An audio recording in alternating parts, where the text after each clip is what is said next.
we remember Tiananmen Square and all that stuff. And there became a movement, and then it kind of quieted down a bit. And now it feels like there's a resurgence, and it feels like it's a lot of younger people your age, kind of the kids of the people that lived through Tiananmen Square that are now rising up to do things. Kind of talk to me about the dynamics of the young people movement in getting rid of the Communist Party of China. Right.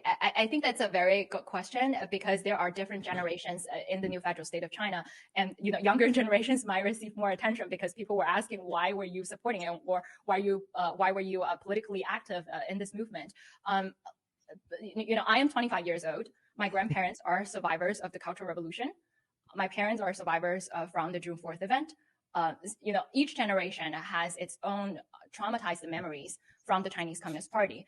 I always, tell people that a fun story that my grandma always put cash under her pillow because she was afraid that the government would take away all of the things.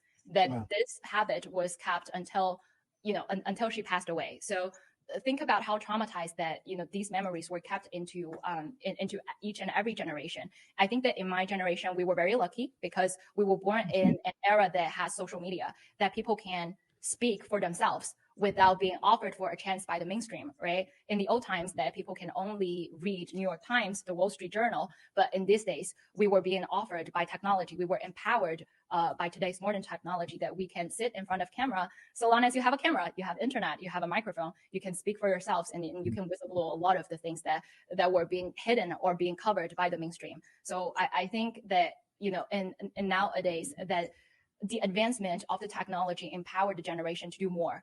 That, in the old times, my grandparents couldn't say no to the government. They have to be forced to be on the streets because they were targeted or they were attacked by the government as right wings. That my parents needs to be quarantined at home because they were told by the police not to go on the streets to support the June 4th Tiananmen massacre, right? So, but today that nobody can restrict me from saying anything. If I have a camera, if I have a microphone, then I can speak, a true a true feeling of myself, of not to kowtow to the Chinese Communist Party.